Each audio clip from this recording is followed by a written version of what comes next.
Record. Awesome.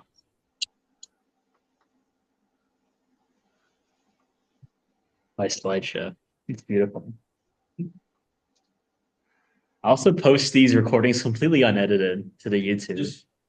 Yeah, so you'll get the like if you watch the last week's one, there's like a solid there's like a 10-minute segment where nothing happens. I'm helping you fool. It's okay. All right. We'll get started. I'll get started for the sake of the recording. Hello, everyone. Welcome to let's move this here. The IEEE PCB Design Workshop with Altium, Part 2. If you weren't here last time, last week we worked on setting up Altium with the right documents. We set up the schematic with the footprints, as well as the schematic symbols, and we were able to put together the essence of our buck converter circuit. So let's go over, well, before we start actually doing some PCB design, let's kind of go over like what we're trying to do here, like higher level, essentially. So PCB design really, once it's connecting your traces together, you've got two components and you want to connect them via a wire like your schematic. Well, you connect them via copper trace. So as you can see, here's a little example. On the left, Altium gives you kind of like a guide when you're wiring up your components. And if two components are supposed to be connected to each other, aka they have the same net, they'll actually draw a very thin invisible line right here to kind of just show these two are supposed to be connected together. And as you can see on the right, we've connected it with a copper trace. Now, the reason it's red is because we have red as the top layer of this specific circuit, and the blue is the second layer, the bottom layer, which is ground. So actually, for these two components are also connected to ground as well. So you see this capacitor here is ground, and this terminal here is ground as well. But since this whole bottom plane is one piece of copper, they're actually connected to each other, so there's no need for traces. They're actually going into copper pores. That's what it was. It was a copper pore.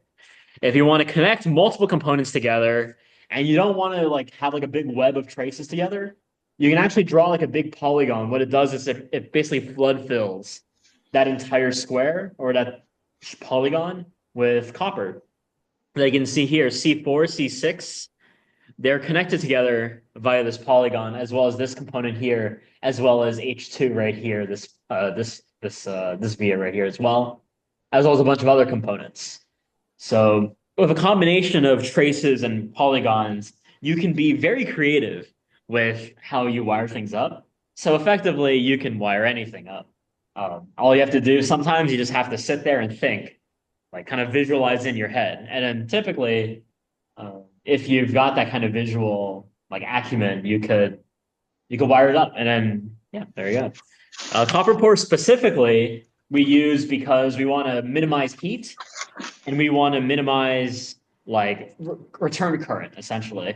So if you're doing something that has a lot of current, like something to do with power, for example, this application we're going to be using, the regulator, it's going to run about 3 amps through the copper. And if you don't want your PCB to burn up and get really hot, you're going to want to use either wider traces, or if your trace is so wide, just use a big copper pore.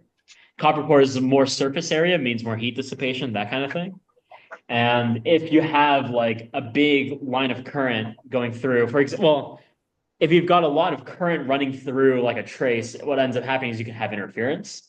So it's also recommended for copper pores to be like your very common voltage signals. Like if you have like 5 volts or 3 volts, or like your voltage input, that could be a big copper pore, as well as very commonly, actually most importantly, is the ground pore at the second layer. It means that whenever your circuit like needs to connect to ground, all you have to do is just via it down to the second layer, and then the electricity will be able to follow the path of least resistance. Or in terms of high frequency, the path of least inductance.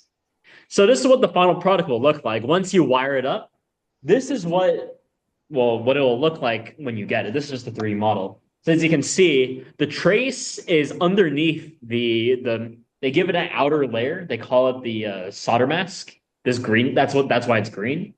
But you can see they don't cover the parts where you connect the components. So these vias here, these vias here, they're not covered. So you can actually solder something on. As well as right here, that whole copper pore, you can kind of see it outlined. And if you get it manufactured, you'll also be able to see it outlined.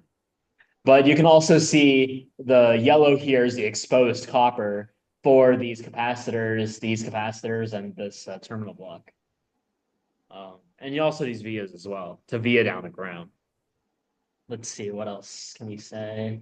What you'll notice is that when you do the copper pour, it actually creates this sort of outer like rim around the component. That's what we call a thermal relief. So when you're soldering a component on, you're trying to apply heat to the pad in order to, melt the metal and get it all connected. But if it's completely connected to the big copper, whole point of copper pour is to dissipate heat. So if you're trying to solder it, you actually kind of get screwed over in terms of manufacturing because it gets harder to heat up. So what you do instead are these sort of like blank spaces, what we call thermal reliefs. So actually, this component is only connected to pour via these very thin, channels right here, or almost you can think of them as traces. So it actually makes it easier to solder just because there's less connected to the copper. Is that right?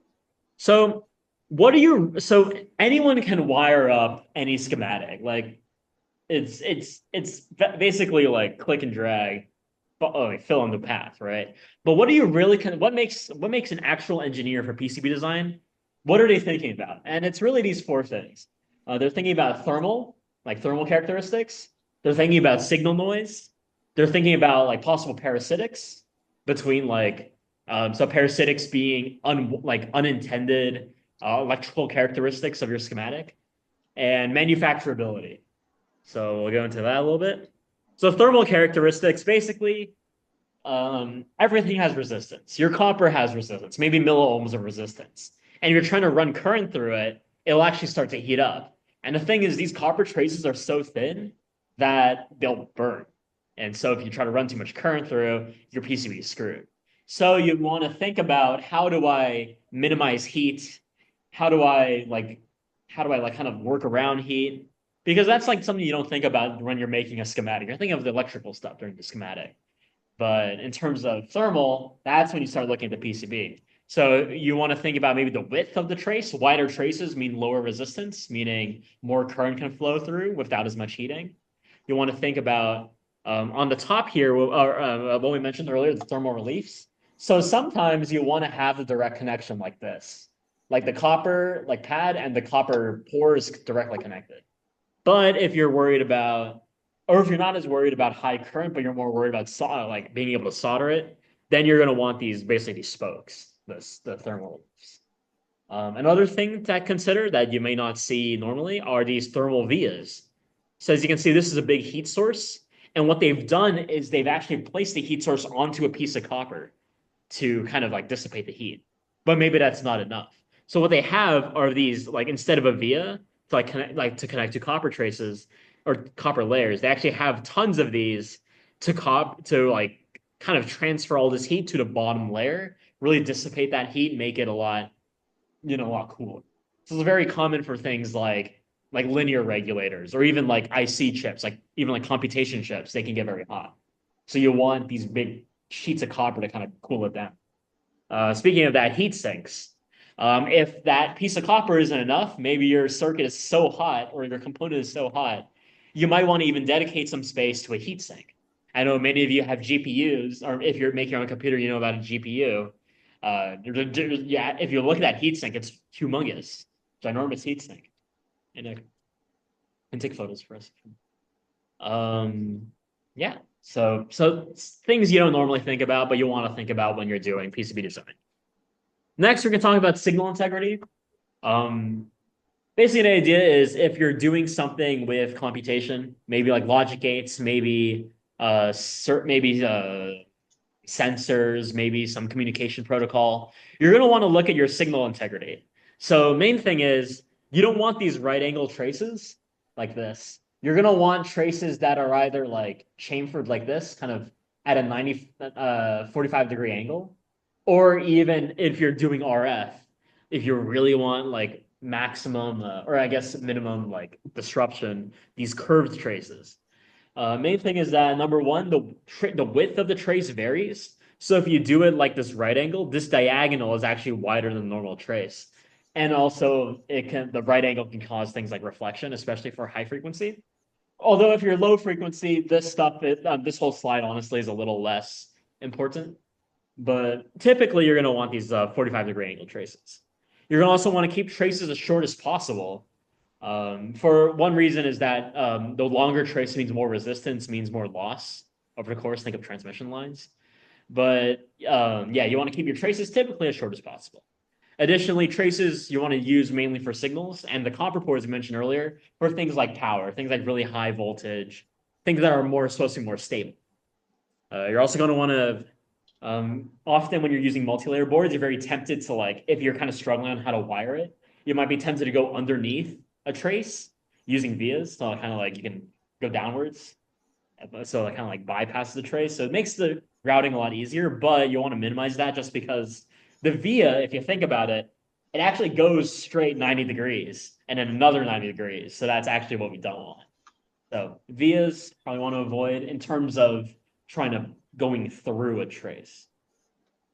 In terms of decoupling, if you look at most manufacturers, they'll recommend every power supply have a decoupling capacitor, but you want to keep these as close as possible to the actual power, just because if it's far away, it actually doesn't do much.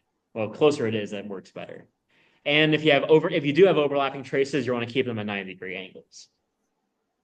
Yeah.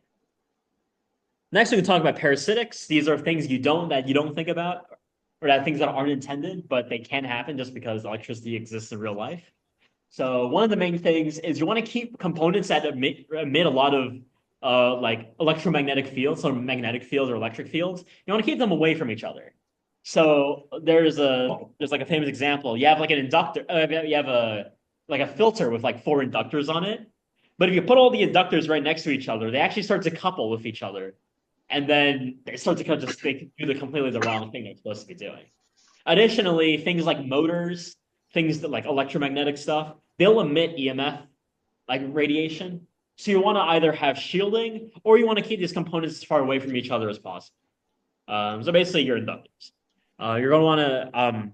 This is a nice thing to have is having separate ground vias for your connections, because sometimes if you're using the same via for 2 different components, they can interfere with each other. Again, wider traces mean less resistance. Same with the ground layer on the bottom. It removes a lot of the like the kind of shared parasitics essentially. You want to keep traces parallel to each other, and again, we want to keep traces as short as possible, and really avoid making like really big trace loops, because that is literally how you make an antenna. As you can see, this bottom picture, this is like a little Wi-Fi antenna or like a radio antenna, and it's all it is just a big copper trace that they've wiggled back and forth. And if you do that on your actual PCB, you'll end up catching those signals from, Wi-Fi and radio. And when your circuit isn't a Wi-Fi or radio antenna, that's bad. Next, I just want to really brief, before we talk about manufacturability, these are kind of some of the tools you could use when you're doing PCB manufacturing. Very most common one is the soldering iron. This is a little hot iron that you can use to melt the solder. But if you're a little more advanced, you can use things like a heat gun. It'll blow hot air towards your PCB, and it's usually hot enough to melt the solder. So really useful for SMD components. Next is maybe if you don't want to heat, maybe you want more controlled heat, more uniform heat. A hot plate is actually fantastic up here. Really good for getting a lot of SMD components all at the same time. And even if you make a mistake, just put your PCB back on the hot plate and you can move them around as you wish. Finally, for a really big PCB or even really like complicated PCBs, you want that uniformness. You can use this PCB oven, or what they call a reflow oven. So it's an entire oven dedicated for PCBs. So pretty good. Next, so finally talk about manufacturability before I actually get into Altium. So think about what tools you're using. As a soldering iron, heat gun, hot plate, or oven. These kind of scale in how easy they are to use and how much leeway they give you in terms of manufacturing. So if your components are really close to each other, while it might not matter for a hot plate, it does matter if you're using a soldering iron or a heat gun, because then you get like it's kind of hard to maneuver around the components. You're also going to, especially if you're using a soldering iron, you're going to make your pads pretty large in order to make room for the solder. So for through hole components, what they recommend is more than 2 times the diameter of the hole. You want that to be your copper pad, often a little more actually, especially for through hole. And you want to give your components space from each other as well as space from the vias, because the vias typically they're going to be like just drilled holes. You might accidentally lose some solder, like kind of leaking through those vias, or even some flux leaking through those vias. Um, if you're using solder paste with maybe a heat gun or a hot plate or even a reflow oven, especially if your components are really small, you can buy most manufacturers offer a stencil. What it is, it's a big metal sheet that has holes in it to mark where all the solder paste goes. You can just kind of put the paste on and it'll perfectly place all the solder paste exactly where it needs to go. Finally, know your manufacturer. Some manufacturers are cheaper, some manufacturers are more expensive, and more expensive means they give you more features, or they have more tighter assembly capabilities. Cheaper ones, they might say, oh, you need a minimum trace width or a minimum via thickness, that kind of thing. So look up what your manufacturer you plan on using and make sure you don't make like an infinitely thin trace followed by like an infinitely like thick hole or something like that. Like you want to make sure everything's going to be able to build in reality, as well as make sure you know what kind of features increase protection costs. So a larger PCB, maybe with more layers, maybe with specific vias, they'll have bigger and bigger production costs essentially. And so maybe your $2 PCB is now $32 because you spent so much money trying to make like thinner lines essentially, which is maybe something you don't really want or you're not willing to spend that much money on. But that's essentially the four things that we kind of want to think about. So let's go ahead and open Altium and let's actually see. Let's actually do it. Well, let's do PCBs. Let's do it. So bear with me for a second. I guess any questions for now? Just like on what we talked about, just like kind of theory, maybe like Just, I guess, manufacturers, manufacturing. the manufacturer that because I'm one manufacturer I recommend is a JLC PCB. We'll use them later to do the ordering. JLC PCB, they are a they're a Chinese-based company, and they're what I consider the most appealing thing is for two-layer boards within like a specific size, $2. $2 per piece, $2 for a set of 5 PCBs. So they're very, very cheap. And they're good quality. Typically, like you won't find issues with like manufacturing. I haven't seen any issues yet. Most issues you'll find are your own fault, essentially, if you fail to use Altium correctly. But yeah, GLC PCB is they do cheap and they do pretty pretty much. And of course they can do the more expensive ones as well, but they mark you up. There's another one called PCB Way. You might have heard of PCB Way. They're an American-based company, and then of course American means a little more expensive, but it's not much shipping cost. I will tell you if you order from JLC PCB, the shipping will typically be almost as much, maybe sometimes even more than what the actual PCBs cost to make. So that's kind of so look at your options, see what you can do. Uh, yeah, Altium's still loading. Um, yeah. So for my project, we're using a GLC PCB. They've served us well. Yeah. So for those, the corners of the traces, how come we don't just always use rounded traces? Why do software those Um, 45-degree? Typically manufacturing, it's easier to manufacture like a straight line rather than a curve, essentially. Although I think with modern technology, it's not as much of an issue, just because the acid etching has gotten better. The technology has gotten cheaper, faster, stronger, that kind of thing. Yeah. So machines are better essentially. So here's our. Oh my gosh. Let me thing load. It's my. Jeez. Let's see. Let me move some stuff around just so it's easier to use. Put this here. All right. So if you just for a recap for last week, we made this. Actually, let's go back here. We Our goal was to design this circuit. This circuit is a 3.3 volt buck converter. What it is you can take unregulated power from 8 to 28 volts. So kind of like maybe if you're using like a battery pack, or maybe you're using some kind of lipo battery or lithium ion battery, basically something that's meant to power like big components like a motor. But you also want to use it to power your sensitive electronics. Those need exactly 5 volts. So how do you step down from 28 volts to 5 volts? One idea would be a linear regulator, but typically that will burn that 23-volt difference and ends up getting incredibly hot. So instead, what you use is something called a step-down converter or buck converter or switching regulator. What it does is it switches back and forth from 0 to 28 volts, and it with that switching, it creates an average value of 5 volts. And then the extra circuitry is to kind of turn that kind of sawtooth signal into more of a very stable linear 5-volt supply. So that's what all these capacitors are for. That's what the feedback's for. That's what the inductor's for. That's what we're trying to build. And essentially, that's our schematic that we built. Is side.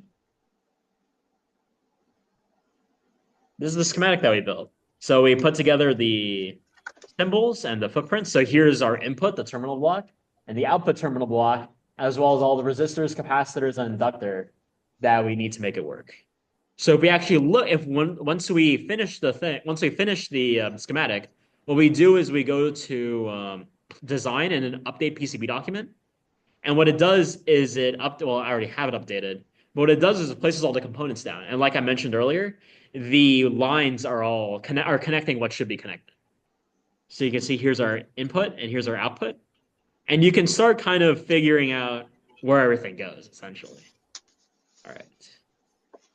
So we got maybe this resistor here is a enable, and we want to make our circuit essentially.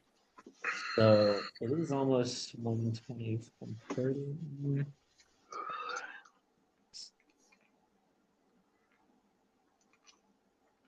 Okay.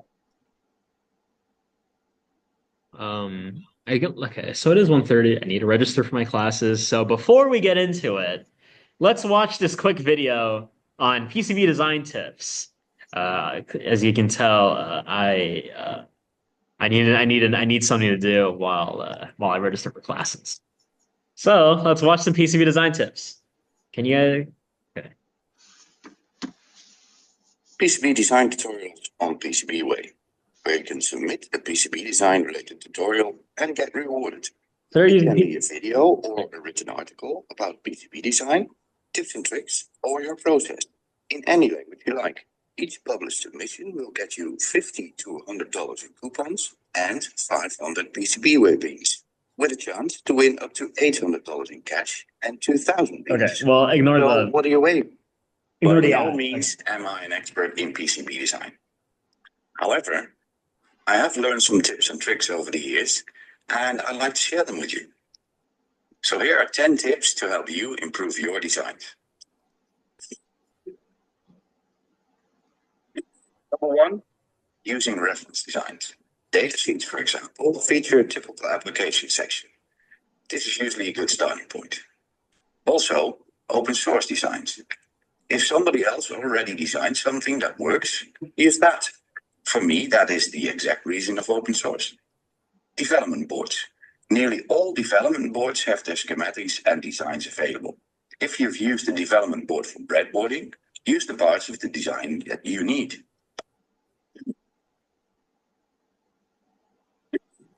2, working in blocks. And by that, I mean components that go together.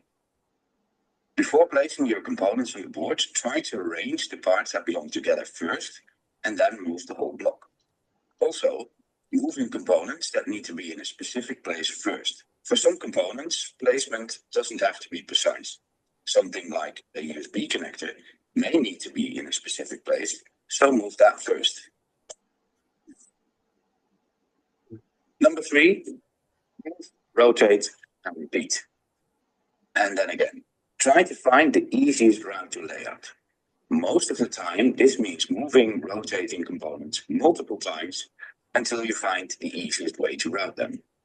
It's kind of like a sliding number puzzle. Try to keep traces short. Ideally, you would be able to route traces straightforward without having unnecessary long routes and layer switches. Number 4, route important traces first. Route traces that are sensitive to noise first. Think about USB, HDMI, I2C, or other data lines. Basically, traces that may be affected by a layer change, length, and neighboring traces. Number 5, use a trace width calculator. When a trace is going to carry a decent amount of current, make sure it can handle it. Using a trace width calculator, you can find the minimum width for your specific use. Make sure to select the right copper weight of your board, and for 2-layer boards, use the width given for external layers in the air. And also, make sure to scale up your vias.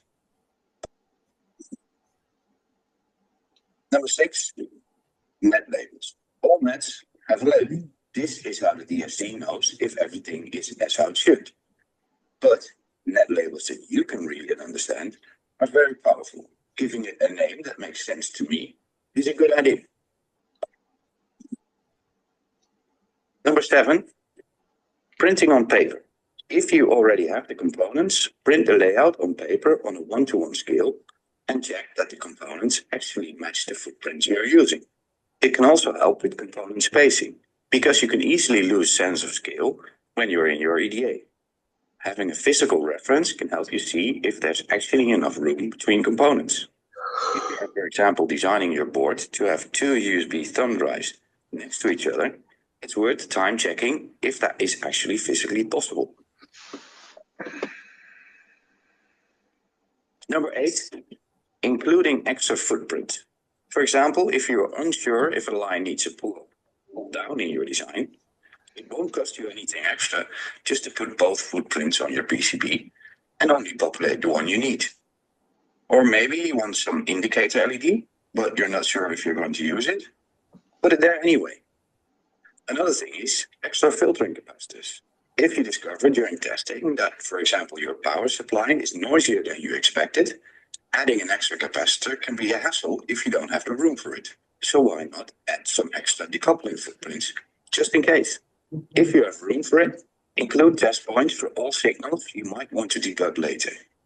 Trying to probe a pin of a small IC is a hassle. A test point is a lot easier, and also, it's more reliable.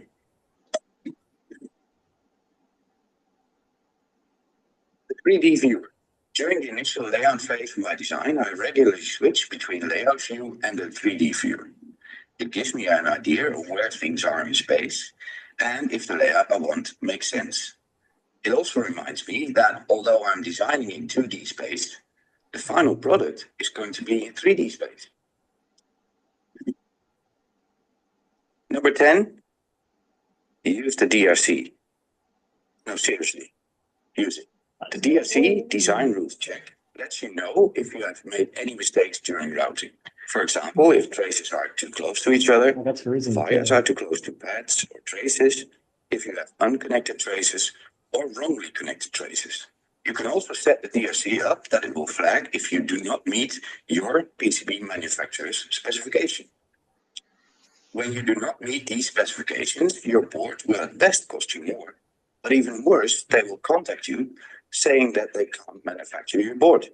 So go to the capabilities page of your manufacturer and look at things like minimum trace width, via drill size, and via annular ring size. These things helped me a lot when I started out. But of course, there are much more tips and tricks for all skill levels. So be sure to leave your tip in the comment section below. Or even better, upload them to PCBWay. Thanks for watching, and I'll see you next time. Bye. All right. And today we're going to do all that except for uploading it to PCB. Yeah. I see we got some new faces. Welcome. Thank you for bearing with me. I needed to register for classes, but I got them. Woohoo. All right. So let's go back to our PCB. So for everyone coming in, is please mute yourself if you're in the. Okay, I'm just gonna turn you down. All right, let's wire it up. So going through like what we kind of already know about what the circuit should look like, we can start to think about where all the components should go, really. Let's see, we've got. And a nice thing about what we did on the schematic is that we actually labeled the vias or the nets, like V in here, V out here. We labeled them so that we can actually see them and kind of understand what's going on. So to start, kind of like just arrange them to see like what's the best way to kind of set everything up. So we see we have the switching here, and we have the switching here. So you see the line drag by that. So let's put it down here for now. Let's see. We got our V in. This is our input right here, so maybe put that right there for now. What else we have? We have this enable pin that wants to be connected to this enable side. Let's get that connected there. And for now, let's ignore all the traces that connect to ground, essentially. Actually, let me widen this a little more, just so that everyone can see. Let's keep going. So here we have something that wants to connect to feedback. So if we look at FB, it's on this side. So maybe something over here. Let's keep going. Feedback connect to net CC.2. So maybe, and then remember you press the space bar, will let you rotate. So sometimes you want to rotate things around. So we see there's FB here, there's FB here, there's FB here. A lot of FBs. We've got this resistor, and if you look at it, it actually is wired up to connect like that. That works out. Like that. And you can follow the line. Here's another line here. What is this? This is a net to V out. So actually, where's our output? It's going to be probably on this side. So maybe start moving things around here. Really try to figure out where everything goes. Let's see. Enable to V in. So that's something we want here. And really just start moving everything around. Here's another V in. Here's another capacitor. That should go there. What is this one? Another V in capacitor. Should go here. Start wiring everything up. And you kind of see like when they have collisions, they'll mark it as green. That'll be the errors. So we have another capacitor for our output, so V out right there. Another capacitor for V out, that's our output right there. Another capacitor here is a filtering capacitor, it can go right there. And switching, and let's see. Now let's do this. Let me look at my notes.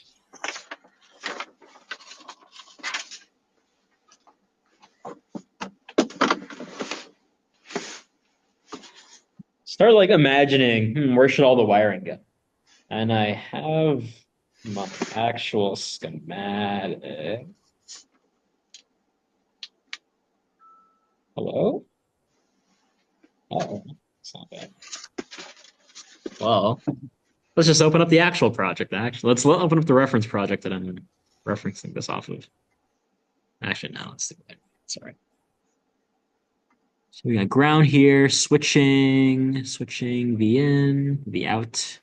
Let's go back to our schematic here. What are we really trying to do? This is the capacitor here, that's right there. We want the inductor, we want these capacitors, and we want this whole circuit on the right side, kind of. So let's actually move this sort of circuit all on the right side. Right there. So that's the enable pin. You see there's an enable that goes to the R2 to R5 to ground. So let's kind of make it look like that. So R2 to R5 to ground. Here's our V in, V in, V in. Enable and ground. Let's see. And that enable will be wired up right there. For feedback, let's maybe try something like this. Putting it, oops. Putting it underneath like that. And putting this like that. Anything else connects to feedback? This one connects to feedback. And this one connects to both of these. So you're kind of untangling these wires together, as well as somewhat trying to make sure it's legible.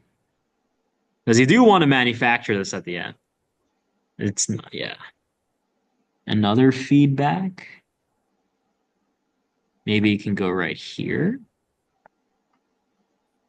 Or 6.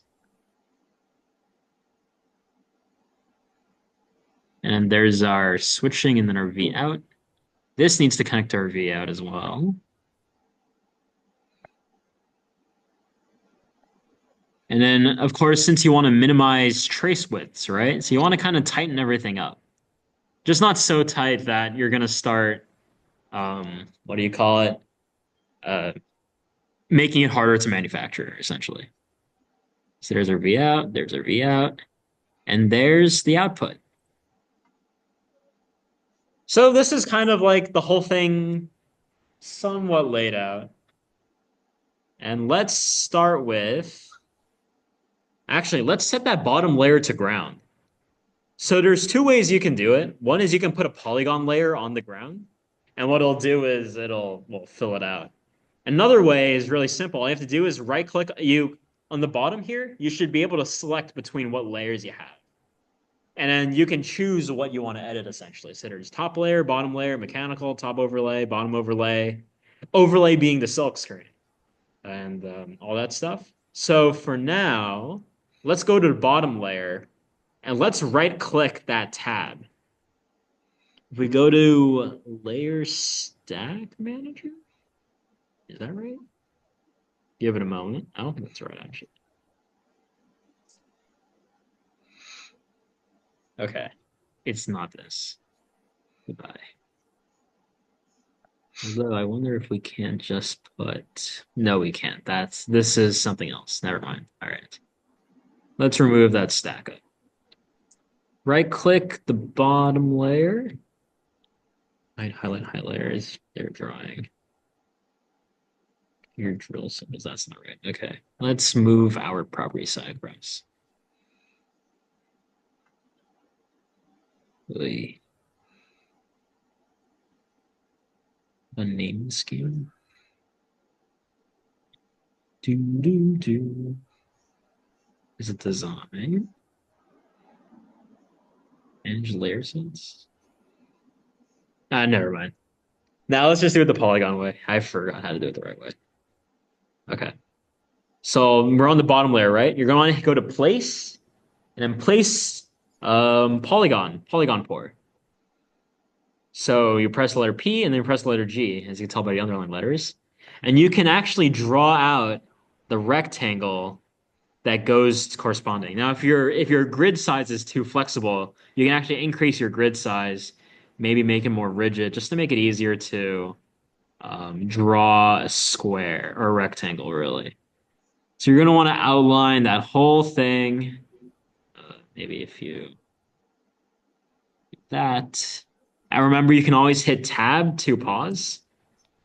And then once you're done, hit escape and you've drawn your polygon. Now, and then hit escape again, and now you have a blue polygon. But we haven't actually set what this polygon means yet. So we're going to go to net on the side here on properties. We're going to want to go to net and then set that to ground. So you click on it and there's a drop-down menu of all the different nets there are. And one of them, of course, is ground. Now, whenever you make a change to a polygon, you're going to have to do what they call repouring it. Basically, it needs to figure out what it needs to go around, all that good stuff. So we're going to hit repour.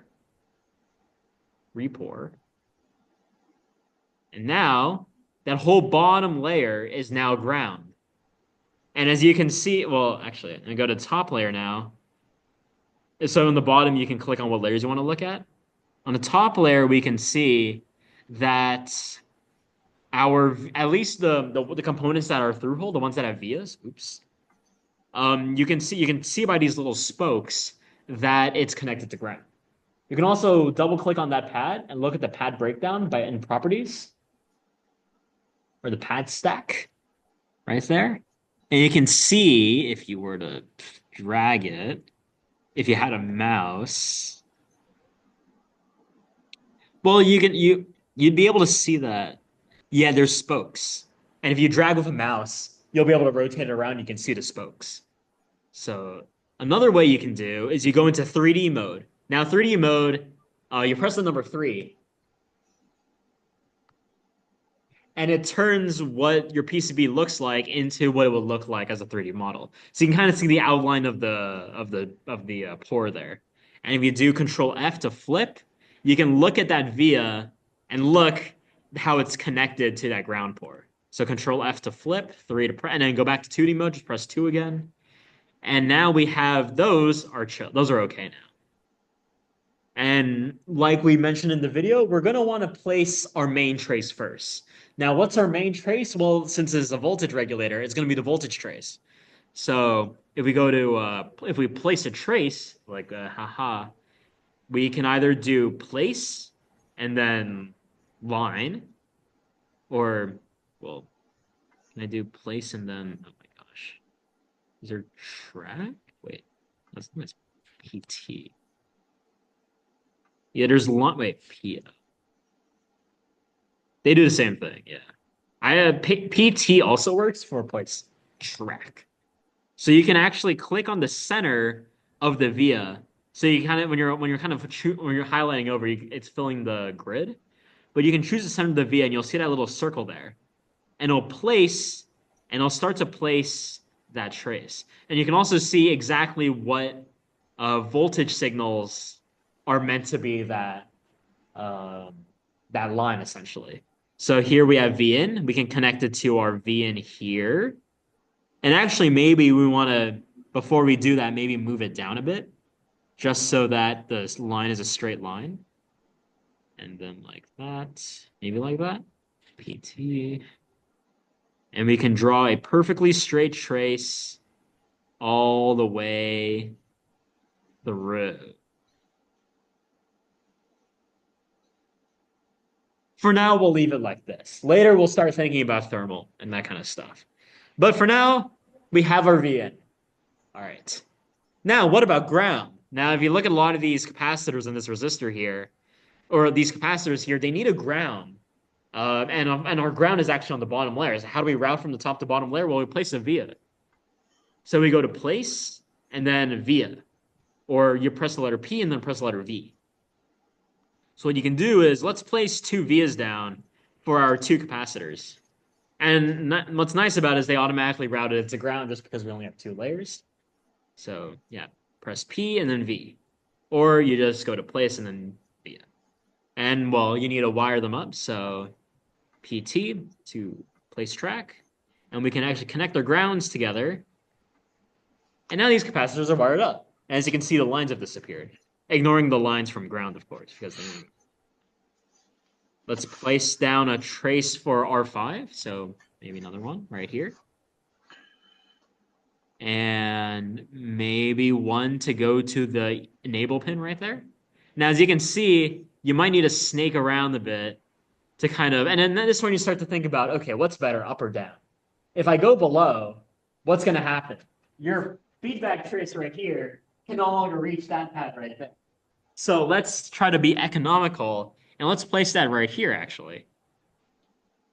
And then similarly, since these need a ground, let's place more vias to go to ground. So maybe one right here and maybe one right here as well.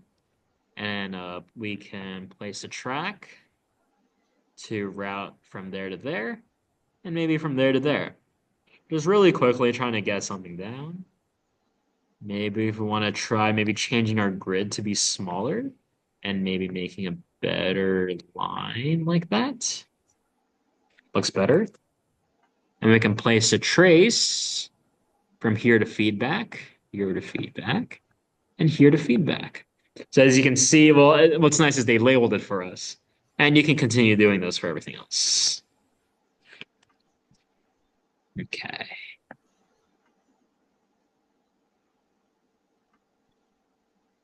Maybe one here for that. Maybe here for switching.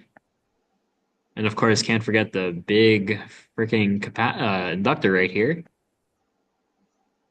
Maybe one like that. And then we have our V out. And if this looks odd to you because you know PCB design, don't worry, we'll get into that in a bit. Maybe trace this one and maybe this one. And then finally, our output. Well, here we have these capacitors here. Let's trace. V out. V out. And finally, get our... And you'll notice when we move these through-hole components, they actually left a hole in the polygon to make room. But that means when you move the component, you got to report. So you can really quickly just do T, G, or no, sorry, T, G, and A to report. So I'm doing tools, polygon pores, and report all. And let's just try to get everything placed down. And oh yes, PT here, right there maybe. And we're gonna place more vias too for these capacitors. Don't be afraid to put vias down. Vias are, unless you're putting 10,000 of them, they're not gonna cost extra.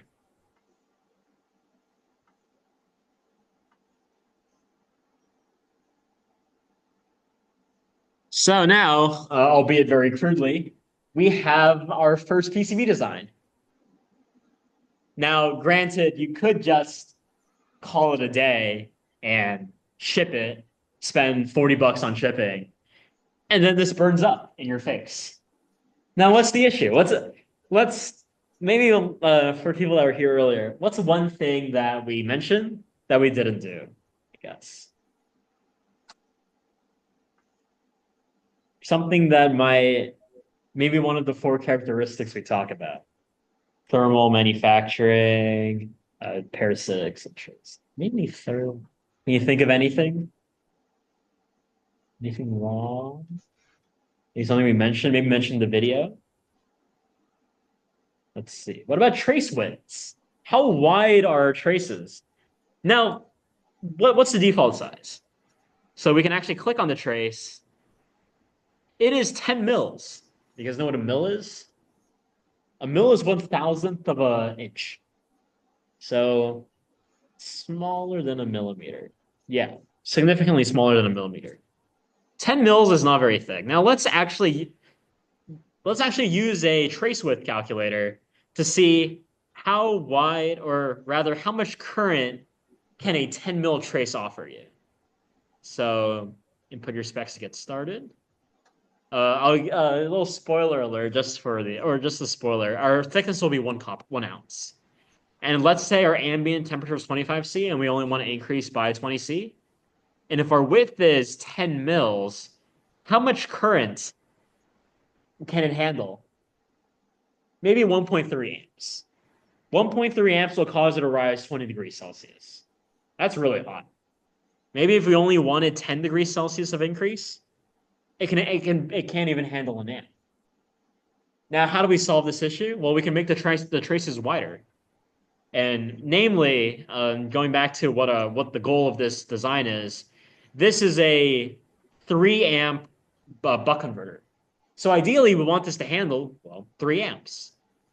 So maybe if we put maybe 4 amps here, we want to maybe kind of, well, yeah, let's put 3 amps. We only want it to rise 10 degrees Celsius. How wide should it be? According to this, 73 mils. So let's round in a nice 74. How wide does that actually look like? So 74 mils. That's pretty wide. If we report a polygon, well, it actually is still kind of colliding with something. You can see it's completely engulfed this capacitor. Isn't that kind of crazy? It's completely eaten it. So maybe it's a sign that maybe traces aren't the way to go. Maybe we want a copper pore for the input. Let's try that then.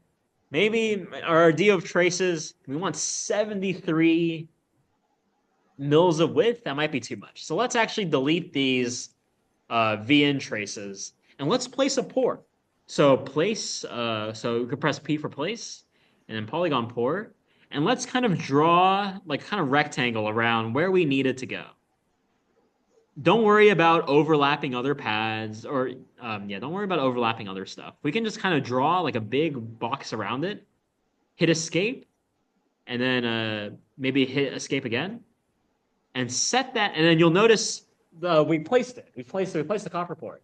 And but what it is, it's not set. It's set to no net, so it hasn't actually made any electrical connection to those pads. But you'll also notice it actually hasn't made a connection to the ground pads either. So that's a good sign. That means that no matter if you have a really big like copper pour, you can still place it around a component without needing to kind of draw a really complicated like barrier, a really complicated outline. All you have to do is just have a general outline. So if we set this to VN, and then, well, every time you make a change, you got to report it. Every time you make a change, you got to report it. There you go. It has made this big copper block to handle. Now, this is way wider than 70. You saw earlier the 75 with a mil trace was pretty wide. This will completely like dwarfs that. And main thing is that calculation is for thermal like implications. Now, since it's a big piece of copper, now we're not too worried about thermal stuff. So, and you guys, you can see it even connected to our IC chip to handle VN. Pretty handy stuff. Now, maybe for this polygon, maybe for this line, again, this is the input and the output is out of this switching, this SW pin right here.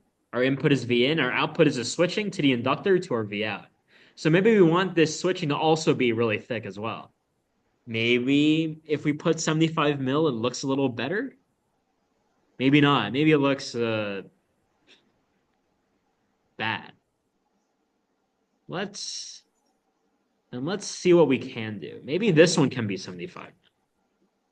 Okay, we're getting somewhere. Maybe this one can be 75. Getting somewhere. Maybe we can make it so that only a trace. Oh boy. Maybe delete this trace. Let's place this trace such that it really. You place a trace such that it probably it goes like that. 75? And then repour your polygon just so everything is nice and pretty. Width constraint. There's a width constraint? Really? It's got to be greater than 10 mil. That's not right. Okay, let's track.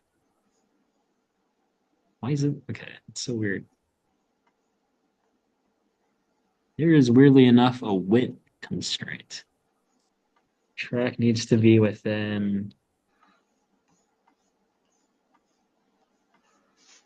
Interesting. Less than 10 mil, really? So I did 15 mil, it would be mad at me? Huh, it's weird. Why is it doing that?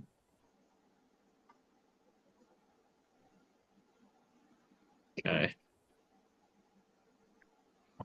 For now, let's just place it down. Track here.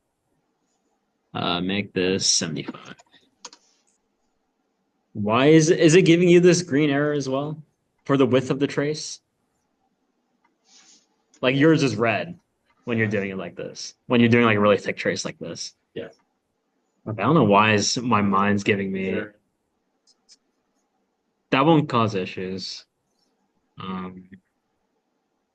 Because like if I place a tray like a track like this, and then I make this one 75 mil, or yeah, 75 mil, it's mad at me. Oh. Yeah. I wonder if that's something going on. Let me try to troubleshoot this. Let me look at my design rules. Design rules. Routing. Is there a width constraint? There is a width constraint. Yeah, gross. Min width? Preferred width. 10 mil. All right. You see, dude, this width rule, I delete the width rule. Or actually, let's kind of jump ahead a little bit. All right.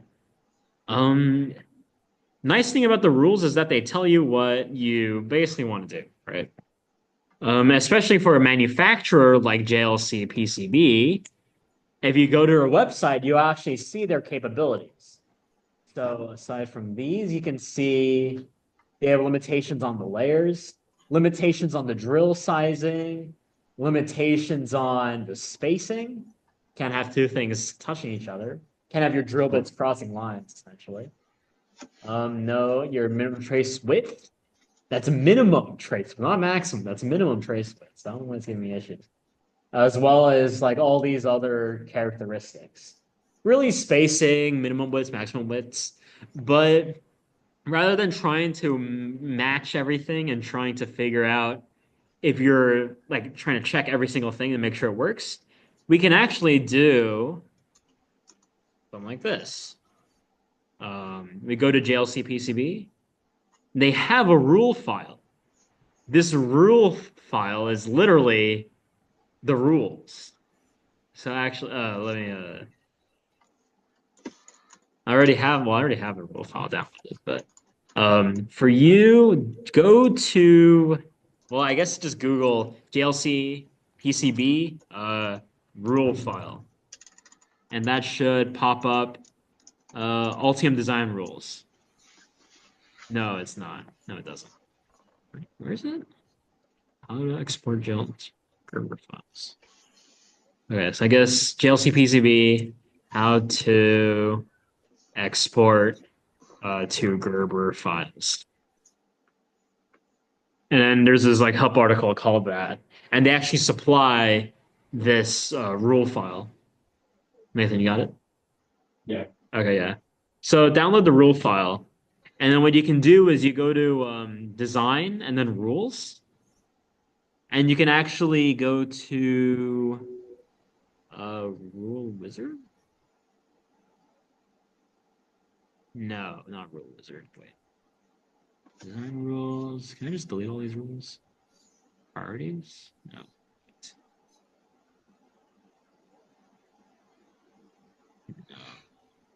No. Altium. So then you go to the Altium documentation. Very nice. Oh yeah, that's how you do it. Yeah. You go to rules, you go to right click design, you right click the design rules, like the folder itself, and you click on import rules essentially. You can do control A just to do everything, and then hit OK. And it should open up a file where you can see my downloads. This rule file. You following me? Yep. All right. Open the file. Clear existing rules. Ta-da. And then apply. Apply. And then hit OK. Oh, it's and then now it's happy. Now it's happy. That was weird. Yeah, you got it. Yeah, that should be fine. All right. Now we were talking about the 75 width trace, right, to handle 3 amp current. Now, unfortunately, this pad is way smaller than 75 amps.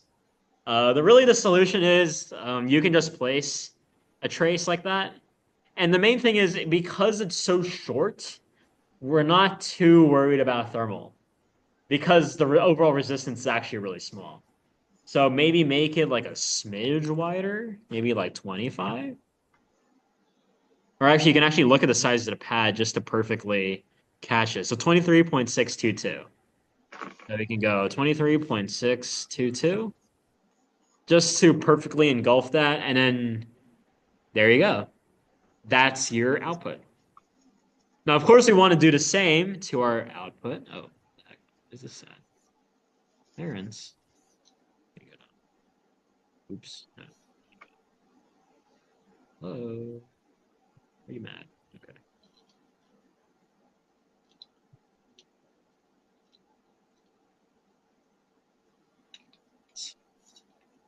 Now we're going to want to do the same thing with our output. Let's just make a big block because as you can see, it's actually pretty, the way it's wired is pretty nice for a big block. Well, let's look at everything that needs to be selected essentially. We got this one, we got this one, we got this one, delete these. Even when you hold shift, you can highlight over the pads and you can see what is what via or what is what net essentially. So let's make that big polygon. On, and we can go place a giant polygon. Set that net to be V out. Report it like we did earlier. And as you can see, it's actually done the thermal connection for the inductor as well as this resistor, as well as these capacitors. And as you can see, they completely covered the capacitor. But it's okay because if you just look at it, well, if you go to 3D model, 3D view, you can see everything's perfectly fine. Everything's connected properly. It goes around the traces that aren't the same net, essentially. And then the ground is also able to connect to their ground as well. So in a way, we've covered the trace widths. And maybe if this was something like a project you were more focused on, you want to really make the size as small as possible. You start maybe trying to make room or trying to like condense everything together. Maybe trying to remove all this dead space for this copper rectangle because the PCBs will be in rectangles. But maybe you might zoom out and realize I have a lot more PCB than circuits. And if you go to 3D view, that is going to be your whole PCB. Maybe not something you really want, especially when they're charging you for extra. So instead of going to 3D view or 2D view, press the number 1. That takes you to PCB layout mode. So if you press 1, the whole thing will turn green. Cool. If you go to design, you can see now the options have changed. Now you can choose edit board shape, redefine board shape, all that good stuff. Let's go to modify board shape. As you can see, we can probably start, maybe look at what we got. Let's try to redefine board shape. Let's click on the corners, maybe change our grid to be slightly thicker just so we have better corners. Let's choose the outline of that polygon pore. Remember, if you have too much precision, you can change that grid size by pressing the letter G. You hit escape. And once you're done and you hit escape, now you've cut out the piece. Now you've cut out all that extra space. Now you have your PCB. Maybe you want to cut out a little extra off the side. You can go ahead and change that side polygon, maybe tighten everything a little more. And whenever you make a change, it'll all turn green. That's normal. Just re-pour everything and maybe go back and you can maybe go to redefine board size and maybe go back and change everything up again. We go here and here and here and here. Escape, hit 2, and go to the top layer. That's the PCB right there. By using the copper pores, we're able to kind of handle the higher current, essentially. So it becomes a lot easier to kind of cool. And then these thermal connections help you manufacture. Let's say you didn't want the thermal connections, you can actually you can click on the individual pad and you can change what aspects you want to change. So in this case, you can go to copper, and then you can click on relief. That actually lets you edit how they did the relief connection. So maybe because this is like an output, we don't want the thinner traces, so we want direct connect. We can go click on that, and then maybe report a polygon. And you can look now; those wheel spokes have disappeared. Now it's direct connection. So something to consider, especially when working with higher currents. maybe this might be, maybe in this case, this is a 3 amp circuit, but maybe you might be working with a motor that might be a 10 amp or a 20 amp circuit. Then you might really want to start using these copper pores. Yeah. And then make sure you don't miss anything. So as you can see, we have a line here. I've forgotten to wire up this ground. All you have to do, well, I'm just gonna place a via down right here, and then wire up with just a simple trace like that.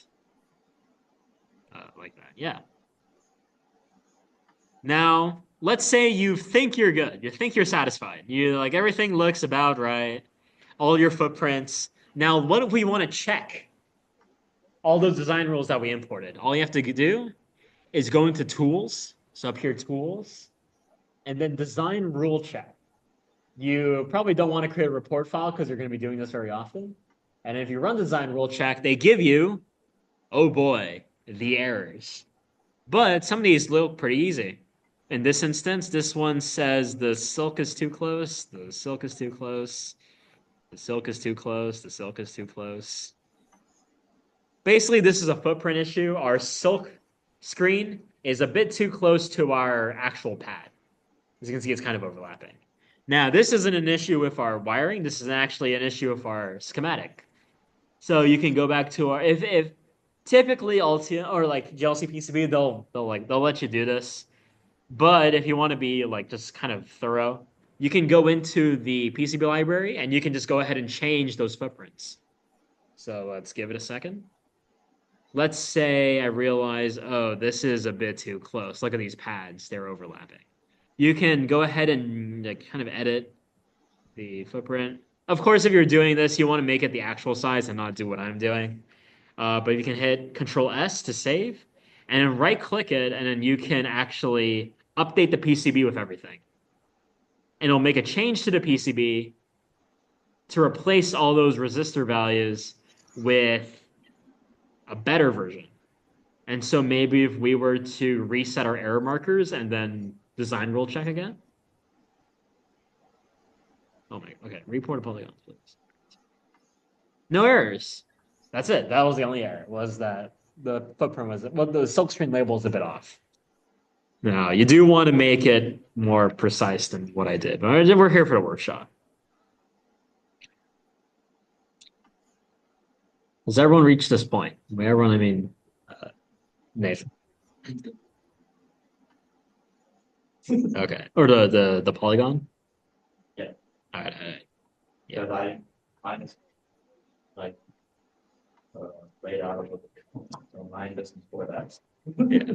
You do want to lay it out in thinking about polygons, but honestly, you can just cover the whole thing. And like, even if it's not laid out, the only thing you want to avoid are things like when you start overlapping components, you run into this issue. As you can see, we have the ground pad here and the ground pad here. It's causing a sort of break in the polygon. So especially where your polygons are really thin, what might happen is, since we're doing this to make the wider trace width, right? This might be the only effective trace width that's going on because you kind of see that it's choking out the polygon.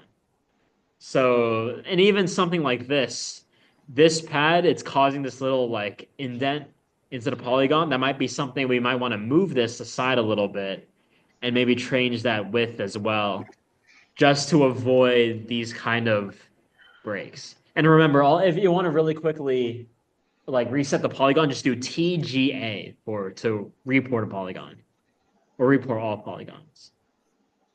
So yeah, that's our regulator circuit. Now we have our silkscreen labels here for all the components, especially when they're different components, very useful to have. But maybe you're proud of yourself. Maybe you really like what you did here today. So what you might want to do is put your name on it. This is the fun part. Now, interestingly enough, you can put a string right here. So place and then string, like a text string. Now, you might notice when you place it down that it's red. That actually makes it copper, funnily enough, which is maybe not something you want. Maybe you want the actual silkscreen label. So while you're placing it, hit tab to pause and set your layer to actually the top overlay. And maybe maybe your name's not shunt. Maybe your name is, Maybe your name is, well, Ryan. Ta-da! Yay! It's your name on the PCB.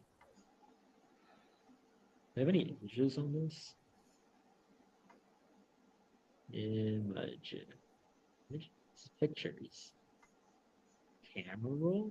Really pulling a risk here by just opening my camera roll without knowing what's in it. You could even put, let's say you're part of an organization with a logo. What's a good name? Any logo? IE logo. Heck yeah. Yes. All right. And we got this beautiful IEEE logo. We're going to download it. We're going to download this IEEE logo. I'm going to save this as SVG. SVG? Okay. And what you can actually do instead of place, you can place graphic. Graphics as in an art graphic. Place graphics. Give it a second to cook. Oh, and then yeah, and then you make sure your layer's on the top overlay right here on the bottom, and you can kind of highlight where you want this graphic to go, maybe in this area. And let's go click on IEEE. Set it like that, maybe. Maybe inverted like that. Okay. IEEE. And they'll manufacture this. So make it so the yellow is the actual like ink they're putting on, so make sure it's inverted. And there you go. Now you have the IEEE voltage regulator. Although you can't really call it the voltage regulator because, or call it IEEE because we got this schematic from TI Instruments. So if you go hit the number 3, this is what it'll look like when you buy it. Depending on what color you choose. But yeah, you'll have this white silk screen with the components as well as the open pads for where you're going to place your components. And you're pretty much good. By using copper pores, we're able to minimize the thermal stuff, the thermal like overheating. And we're not too worried about signal integrity here, just because it's power, not really like, we're not worried about timing characteristics or anything like that. And as you can see, a lot of our traces are like the 45-degree angle, so that's pretty good. Maybe if you're wanting to make this more streamlined, you can move your ground vias to maybe not have a bend in them. Move them really close to the actual capacitor. Maybe that one there. Maybe we want this ground via to look more like that instead. Maybe look a little better. This ground via, maybe make it 90 degree. 90 degree. Maybe make this one 90 degree as well. Such maybe avoid that trace width. Maybe move this one on this side to minimize the interference. And really just kind of cleaning everything. You can go so much more. Often what you'll see is that the trace width on these ground vias, right, to the capacitors, especially your capacitors, you can make these pretty thick, like 20 mils or even like 30 mils, and then just report a polygon. And then what it is that it makes the ground connection more stronger. Because in a way, this via is like a mini resistor, or even in some cases a mini inductor. And that's parasitics. It's bad, especially when you're trying to decouple a capacitor. So maybe these ground vias, you're going to want to make them 30 mils, 30 mils TGA, to get those signals a lot nicer. Yeah, maybe move some of the silkscreen labels around just to make it easier to read. This one around, 30 mil. Maybe see if we can center it. Maybe like that. R6. Maybe R6 right here. Maybe this one. Maybe 30 mil. Small things, really. In the grand scheme of things, like, they may not matter, but there are instances where they do matter, and you don't want to catch yourself. Essentially. Yeah.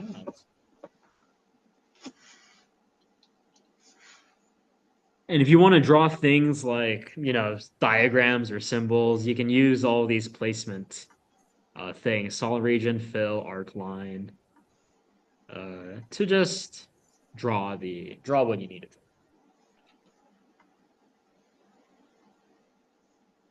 Maybe run another design, maybe reset error marker and then run another design rule check. And maybe see if there's anything wrong. Nothing. Nothing pops up. Really good.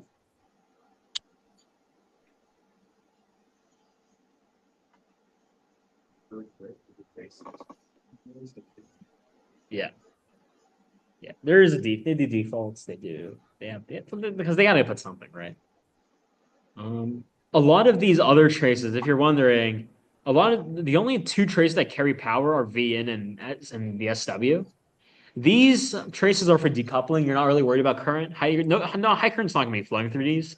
At least not high sustained current that'll cause overheating. Not really something we're worrying about. Same with this enable pin. This is more of a signal pin than anything. And since the resistances are so high, even at 28 volts, you're only getting a couple milliamp. Not even, if any. Maybe like a couple hundred microamp. Coming out of these, so we're really not worried about that. Feedback, again, another signal. We have this 100K resistor kind of like dampening everything, so you're not getting more. If this is a 3 volt, you're not getting more than like 3 microamp. Main thing is the voltage like signal. They're not worried about the current flow. So those traces you can leave default or leave them as however you find fit. As you can see here, we did the polygons, so that's all right. And yeah, remember you can always click on the pad to change its interaction if you don't want the thermal relief connection. And that's a PCB. Woo!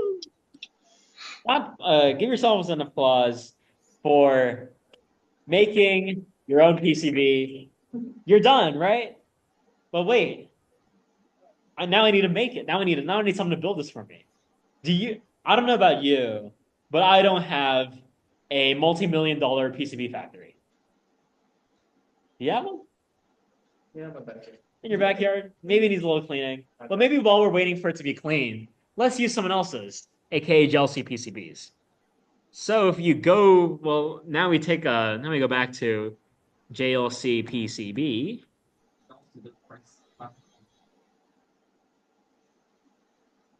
Not yet. Not yet. Maybe in a little bit. But what's nice is that they're really cheap, so tariffs are percentage based. Wait, the shipping cost just the price of No, no, it doesn't cost. Shipping doesn't count. Oh, cool. And what in terms of that? Yeah, because what's nice is that they're $2 for 5 for a simple 2-layer board. That's not too big.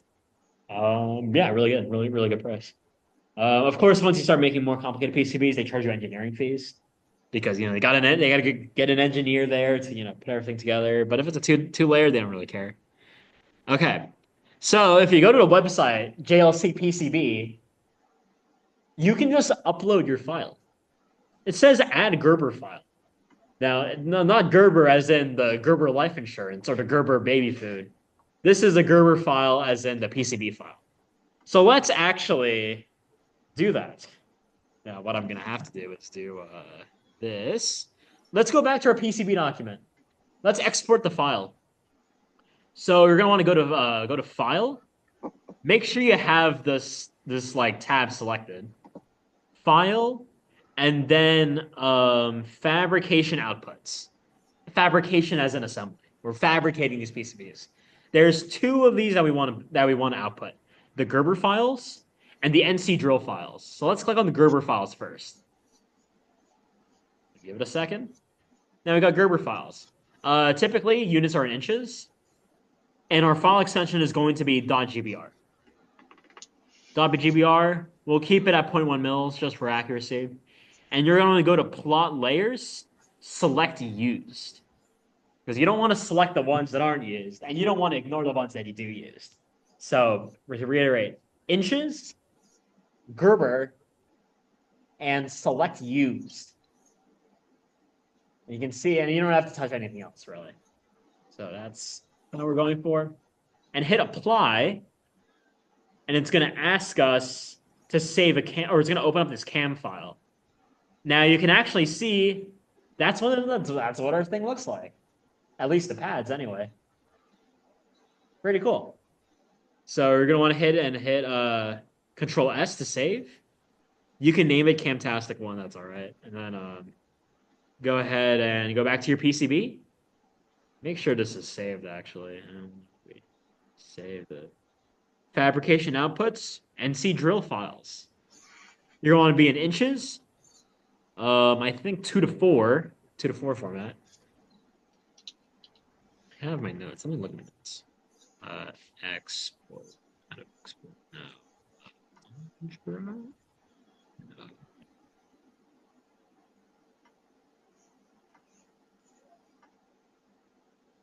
Gerber? No. Okay, I don't have the notes on me. It's all right. I think it's 2 to 4 in inches. You're going to want to suppress leading zeros, and you're going to want to generate EIA binary drill file. So to reiterate, inches, 2.4, suppress leading zeros, and generate EIA binary drill file. Actually, I do want to look it up.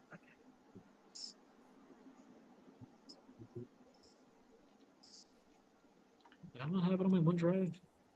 OneDrive. I have recents. Can I look at my recents? Powerboard ordering on JLC PCB. There we go. Yeah, these are yeah. Yeah, suppress leading zeros 2 to 4, generate EIA binary drill file. Inches 2 to 4, suppress leading zeros, EIA binary drill file. Hit OK. And it's going to open up another CAM file. These you can leave as default. And what it's done is actually drill the holes. Or it did. Where'd it go? There it is. It drilled the holes for us. So go ahead and save. Save it as Camtastic 2. That's okay. And you want to go to our PCB document. And you can see by our messages, it seems they've outputted it. Let's go back to projects. Let's go to projects now. Right-click on your project file and hit Explore. What this does is it opens up your project in your File Explorer.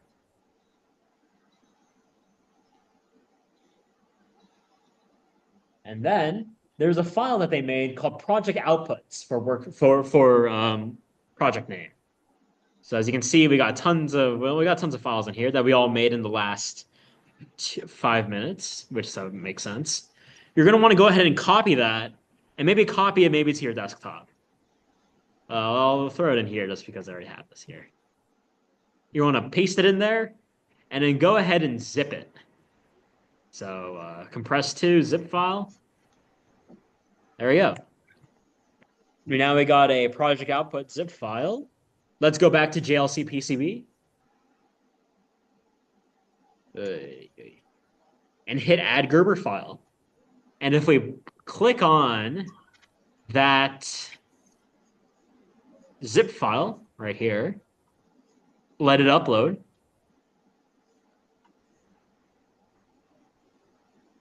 Give it a moment.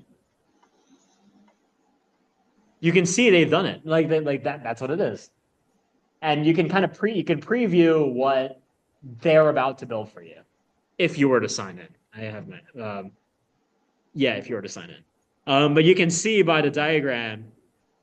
Okay, fine, I'll sign in.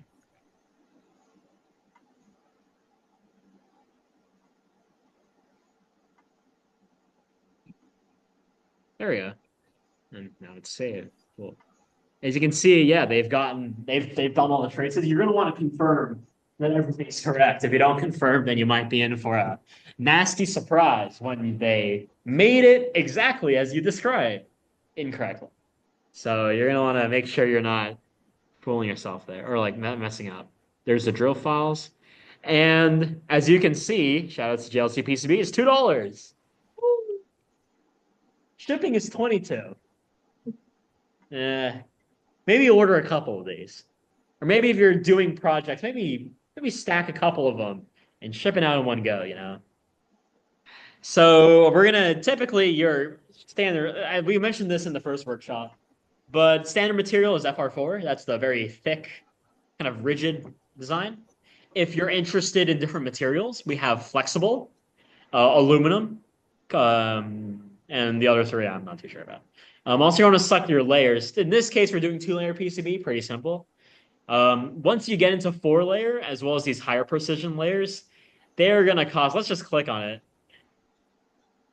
$2 to $7. Okay, not as bad. And then they'll probably yell at you because we gave them a a 2-layer thing, and they're gonna be like, why are you ordering 4 layers? So keep it at 2 layers. Or if you're gonna add layers, do it in Altium. The dimensions are automatically calculated for you. And the quantity, really, this is where sky's the limit. You want to order 70,000 PCBs? Um, they'll charge you 5,000 for it. Which, if you think about it, 70,000 for 5,000. That's a pretty good price. It's a pretty good deal. I'd say go for it. But maybe if you're not into that, maybe 10. VIA covering. Why am I paying so much for VIA covering? I don't want a VIA covering. Wait, why am I paying for a VIA covering? I don't want a VIA covering. Don't give me a VIA. I don't want a VIA covering. I think it's because I accidentally clicked on something. So they, oh, it's because when you click on the big order, then they're like, oh, well, we'll include like the bonus features.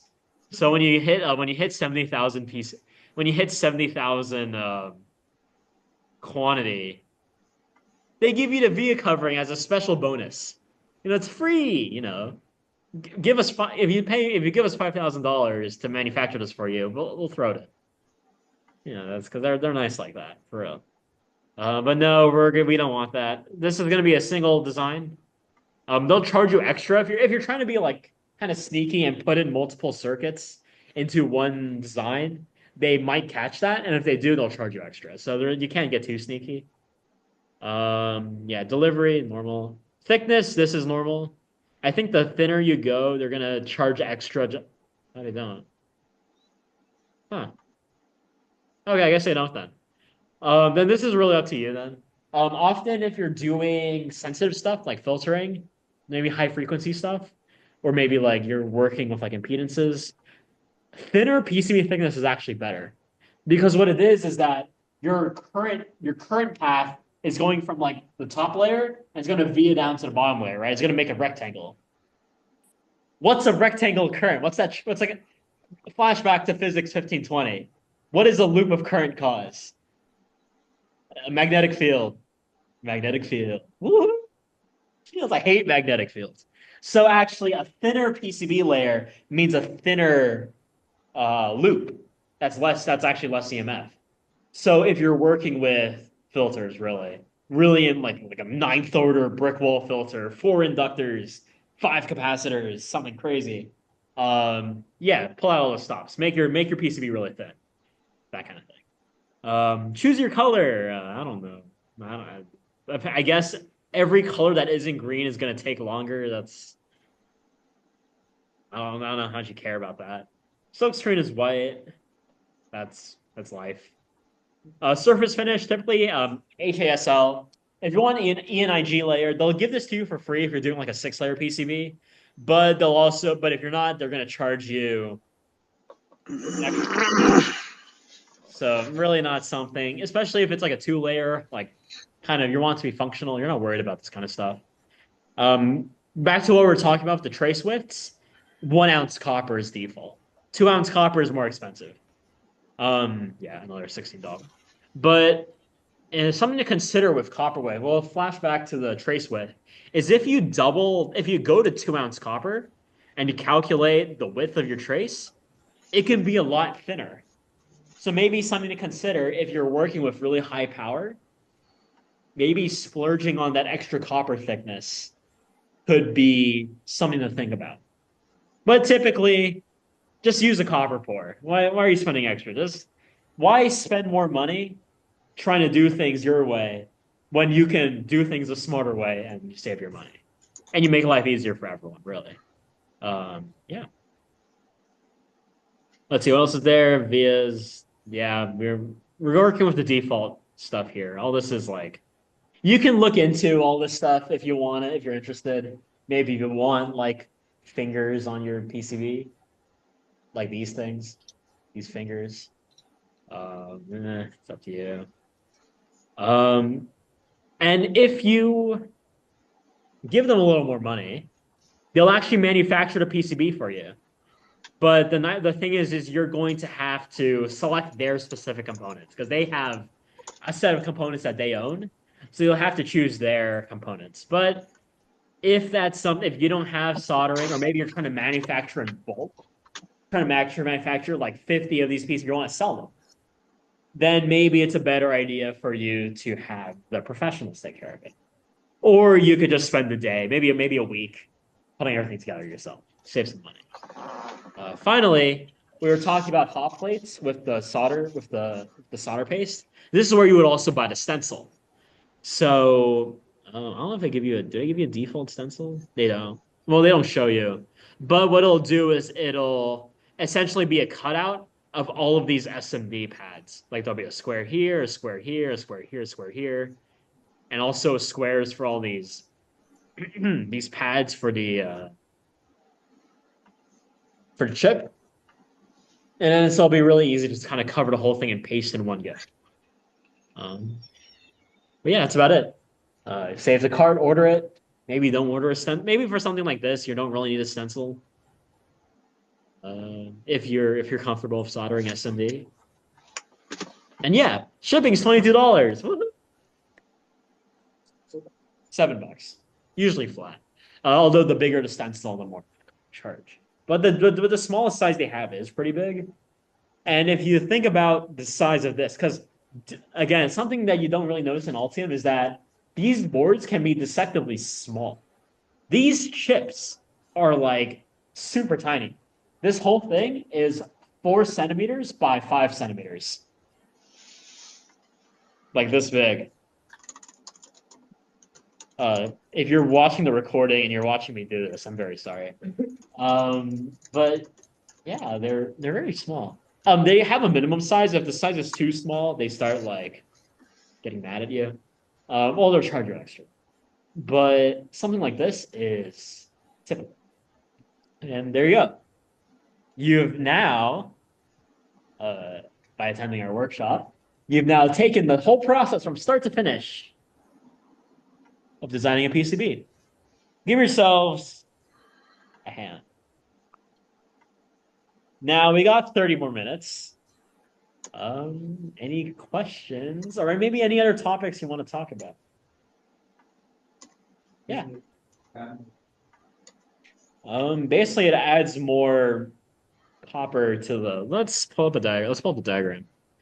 Well, for a 2-layer PCB, it looks like this one right here. All it is, well, it's 2 layers of copper. So we had a bottom copper in our example, we had a bottom copper be ground, and we're able to etch the traces into the top layer. But maybe you want more flexibility. You want to like maybe have a trace go underneath another trace, but you still want that ground via. You might look into maybe something like this. This has 1, 2, 3, 4, 5, 6, 7. Wait, no. 1, 2, 3, 4, 5, 6, 7, 8. 8 layers. So 2 external layers, 6 internal layers. And what that'll do is, on the one hand, it gives you more flexibility. You can kind of wire things underneath. And so kind of like overlapping traces aren't as much of an issue. Other reasons are if maybe you have your ground layer, but you want, maybe we did a 5-volt layer, right? This whole thing's for 5 volts. Maybe if we're doing a really large PCB and we want to supply that 5 volt to an onboard component, maybe we're not wiring this out to like an Arduino. Maybe we're actually putting the Arduino onto the PCB. Maybe we can set one of these layers to 5 volts. So if our Arduino needs 5 volts, just via down. No need for long traces. The whole plane is a trace, or like the signal connection. So that's kind of the reason why you would want. Mainly, it's for more complicated signals. I think your NVIDIA GPUs are 64, maybe more, maybe a little less. But yeah, like aircraft PCBs, like especially when you're currently doing something like avionics, very thick, tons of layers, 16, 32 layers, very high precision. Yeah, pretty much. But of course, you can only place components on the top and bottom. It's because there's only so much, like there's only space for components at the top and bottom. So there's only so much you can really do with extra traces. Mainly, it's complexity in traces. Like if it's like a big CPU chip, that's got 64 pins. Maybe you have a ton of traces going around. But yeah, that's what use layers for. Is different voltage signals, at least for our purposes as students. But if you're going more complex, just really complicated signals. Maybe you're worried about impedance tracking. Maybe you're worried about CAN, Ethernet, USB. Well, not USB. Maybe got a Wi-Fi module hooked up. Maybe got an I2C connection that's like kind of on the side there. Maybe you've got could be anything. Any other questions? Questions, topics to explore. Let's see, because I've got one. If y'all don't have one, I want to see what you guys want to talk about. Maybe you want to see some of my projects. Let's look at some of my projects, I guess. All right, let's. Oh yeah, I realized I didn't mention this in last workshop. Control S to save, and when you right click, save your project, please. You're gonna be sad when your project disappears. Save your project before you close it. Once it's saved, you can close it without any warning. Let's show you some of what I've been working on. Check this out. This is with my project with NGCP, Northrop Grumman Collaboration Project. We're designing like I mentioned, for power. This is a power board to kind of route power between our LiPo battery and different connectors to our different motors. So here in the middle, you can see we have a terminal block for a LiPo battery. So it's an XT60 connector, and that goes to a 3S LiPo. And then this is a fuse. So you can imagine power from here, this big copper port, goes through the fuse into this copper port into an output for our wrist motor, our arm motor, our steering motor, our other motors. And we have another one here, 3S LiPo, fused to our drive motor. That's pretty cool.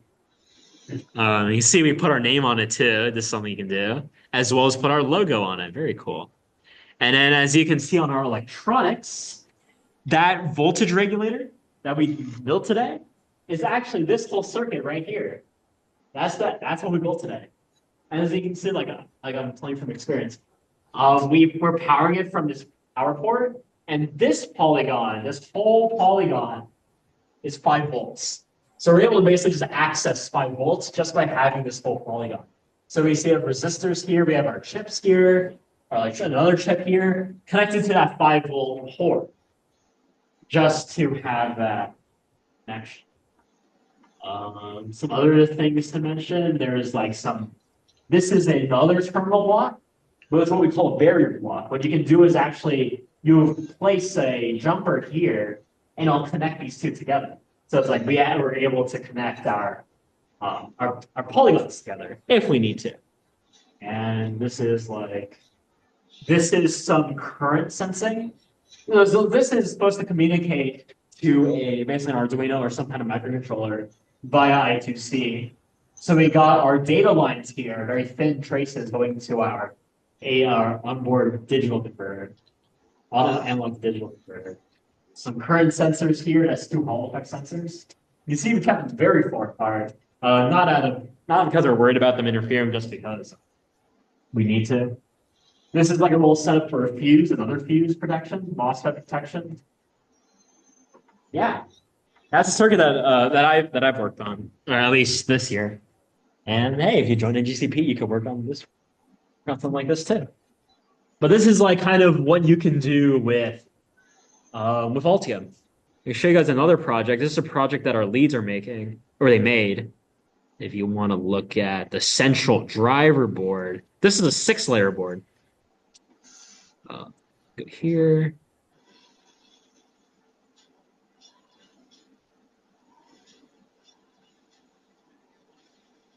What's the Maryland? Yeah, they have a 6-layer board. So you can see at the bottom, the breakdown, top copper, ground, signal, power, ground, and another copper. So they actually have multiple ground layers too, because sometimes when you're mixed, but yeah. Sometimes you need to. But as you can see here, this is a big, like, if you go to 3D mode, this is a big F7 processor. And you can see all the different pins it has. So doing something like multiple layers, you can see there's a lot of viaing down different layers just to be able to assess different things. You can flip through all the different layers just to see what's going on. Yeah, there's the ground layer there. So yeah, pretty cool. So this is used in professionally. This is used in industry. Very powerful technology. Especially when you get more advanced into PCB design, you start worrying about maybe if you're an RF. You know, if you guys know about RF, it's very sensitive to everything, and you can't just chalk it up to, oh, it's random error. That's not good enough. You need to take charge of that random error. And in that case, you start thinking about the geometric stuff. You start thinking about how everything's arranged, even the thicknesses of the exact copper traces in milliohms. You're worried about just to make everything as precise as possible. Yeah, something to think about, or like something to look forward to, I suppose. But yeah, that does it for today's project. Yeah, that does it for Altium.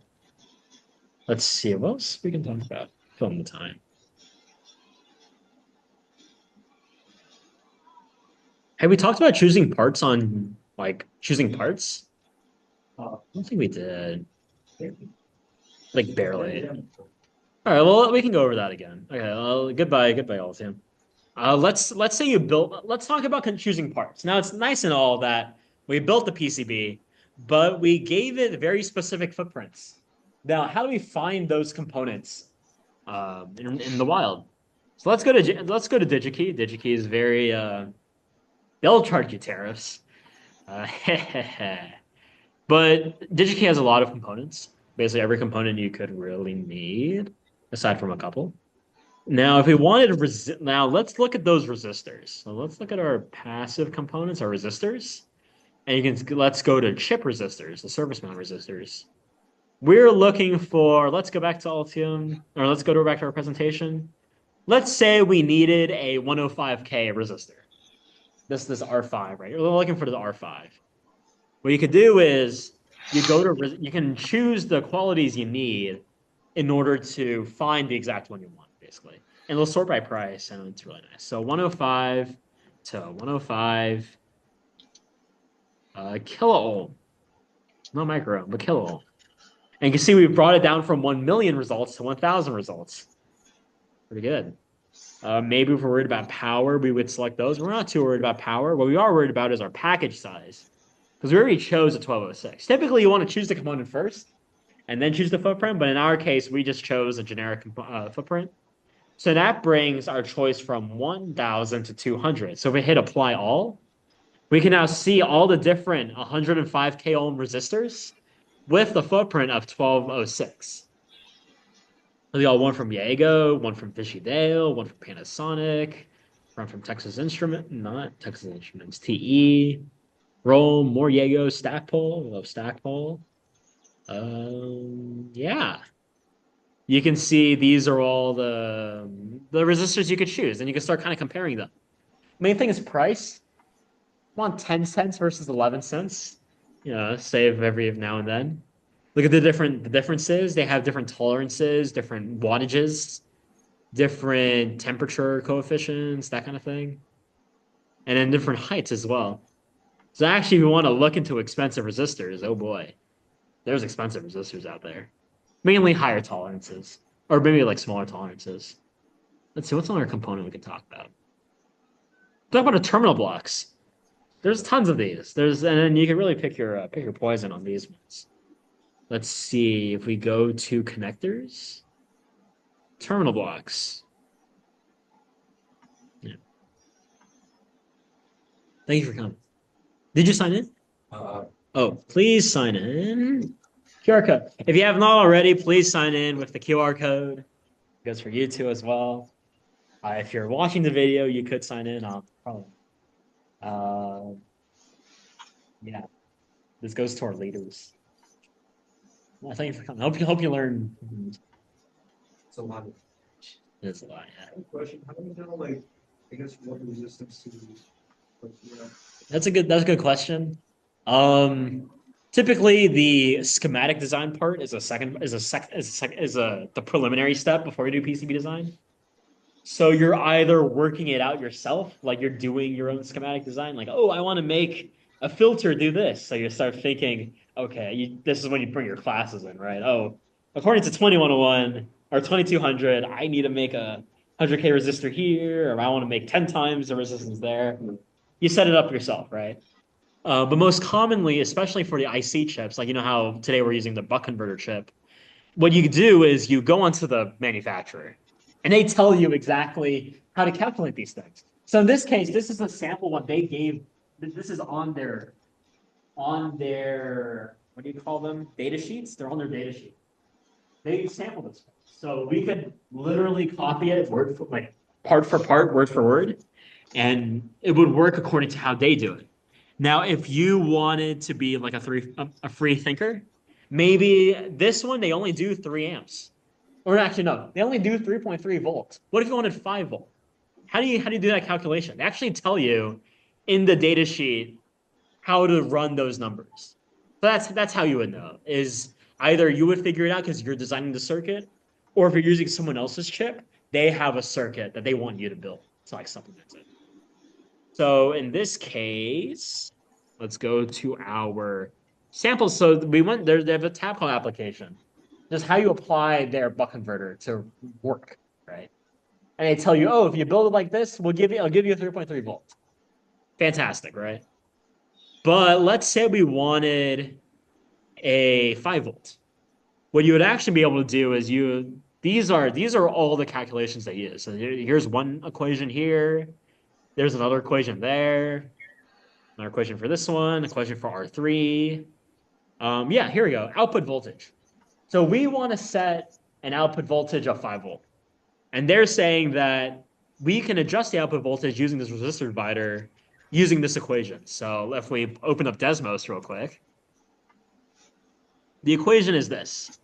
V out equals V reference plus R2. Well, actually, let me just use, because I had to do this actually for the project because we are using 5 volt. So I needed to make that calculation. Actually, let's go here. Our V reference is actually a given number that they give you earlier in the document of 0.596 volt. Actually, let me make a new Desmos just so that it doesn't conflict. All right. So V ref is equal to 0.596. And our equation is this equation. R3 is equal to R2 minus RF, V out, and V ref. Now, what we don't have is V out and V ref, right? Our V output, let's say 5 volt. We want it to be 5 volt. We love 5 volt. And our R2, that is, if we look at the schematic, it's this big capacity, it's this big resistance here. And actually, if you read the data sheet, they'll tell you just choose like a really big resistor, like a 100K resistor. Just something kind of arbitrary. Because the main thing is we want to limit the current. So if you choose a 100,000 resistor, they tell you, if you use the equation, you want that R3 to be not 22.1 kilo ohm, but 13.5 kilo ohm. That figures that, and there you go. And maybe if they give you another equation to kind of work backwards. So maybe if you can't use a 33.533.15 ohm resistor, maybe R2 is actually 113 and 500. You won't get 5 volts, but 5.01 volt. Maybe that's good enough. And then so these are the kind of equations you would use. They're supplied by the manufacturer. Or like by the manufacturer. They tell you how to use their product. Because as circuit designers, they are more experienced than you. They've been designing circuits since before you were, right? So let's leave it up to them for now until we work for them. So yeah, 5.1, 5.01 seems about right. Make sure, yeah, there you go. And it makes sense. Yeah, they tell, yes. So here you go. Select the value of R to be approximately 100K. Sometimes you have to give it a lot of thought. Sometimes they even supply, like in this case, they're telling you they have a software that will design it for you. That's kind of cool. Maybe something to look into, especially for the more complicated circuits. But if not, then not necessary. Let's look at another like circuit. The TPS, how about 259? This is another one we use. This is a fuse. It's a smart fuse, essentially. But what it has is it has the input, but it has a lot of extra circuitry to be like intelligent, right? So you can see like they have all this like different pinouts for enables, like differentials, uh, eliminations, that kind of thing. And they'll tell you exactly how, not even how to wire it, but also how to like here they tell you how to wire it, like a typical application, right? But they'll even tell you, here's all the equations. They'll even tell you how to lay it out on your PCB. Like here, they're literally telling you use a copper pore to cover this whole thing as a ground, and then via down to your ground layer as well. For these two output and input like voltages, or like the for the holding 5 amps, right? You want them to be wide, another copper pore, and then maybe another capacitor to have a decoupling or bypass high. Oh, it's like get rid of the high frequencies. Maybe attach a resistor like this to the 10 to pin 10. Maybe this pin 11, which is this middle one, all ground. They tell you, especially for the more sensitive circuits, they literally tell you how to lay it out. You don't even have to think about it. You just do. You just do as they request. Because they're the ones that know how to make it work. Because like if it works wrong, the first thing they're going to do is ask you, did you follow our recommendation? So that step is more research. Either you're designing the circuit off of your own power. Like if it's a simple MOSFET circuit, like you could just go back to your notes in class and figure out how to bias it, that kind of thing, right? But in this case, we can just go to the manufacturer, they tell you how to do it. Simple as that. And then, of course, you're going to want to read the entire data sheet. They'll tell you different things about like power supply recommendations. For this one specifically, this one we ran into because we didn't do enough research. If your input has a capacitance that's higher than 0.1 microfarad, like it would start to cause issues. Now, the issue we ran into was that this fuse was directly feeding into the buck converter. Buck converter has a 47 microfarad capacitor right in front of it. So what it was doing, it was actually conflicting, even though theoretically they shouldn't conflict. Since we didn't read the thing, what ended up happening is they did conflict. So all we had to do was read their recommendations, and they actually say, oh, if you need that output capacitance, then you're gonna want this capacitance on this pin in order to like send different signals to maybe look like it's to help like make it function essentially. I won't get into the details, but that's something that you can run into, especially with not just integration, but also like units, not just unit testing, but also integration testing. Yeah, this is just another part of like circuit design. Very large part is it really is just following what they tell you to do. Yeah, use the equations, break out Desmos. Desmos is very powerful tool. You can see what I've done here. I've tried to like figure out I needed like 4.8 volt, I needed like 7.8, 7.5 volt, all sorts of stuff. Yeah. That would be it. Yeah, I answered your question. I hope I answered your question. Yeah. I'll go ahead and post these slides later. There's some videos to watch that like I thought were pretty interesting. This one's one I watched. It was talking about kind of like more about parasitics. So if you're interested in maybe why we choose a ground port or why we want different vias for every ground connection, this one goes into like kind of the maybe a little more in depth on why we don't want to do that. This one talks about maybe like via placement. I think this whole channel is about PCB design. So you go look at the whole channel. But they talk about via placements for capacitors, kind of like you want to keep things as close as possible, reduce error, reduce that kind of stuff. And finally, this is actually a link to the factory tour for JLC PCB. Like, someone was able to get in there and they just did it. Like it's an hour-long step-by-step process for PCBs. So it's a really interesting stuff. You can kind of see how it gets made. You can, yeah, we have these videos here. Video watch today. Yeah. Thank you so much for coming. Thank you so much for watching. Thank you for everyone on Zoom. And I hope you have a great weekend. And I hope you learned something today. If you have any questions about PCB design, even if you're watching the recording, hit me up. I'm Ryan. I'm Ryan on the Discord. Yeah. Thank you, guys. Thank you for coming. You signed in, right? Yeah. Awesome. Yeah. So yeah. That'll be it for today. I will be stopping the recording right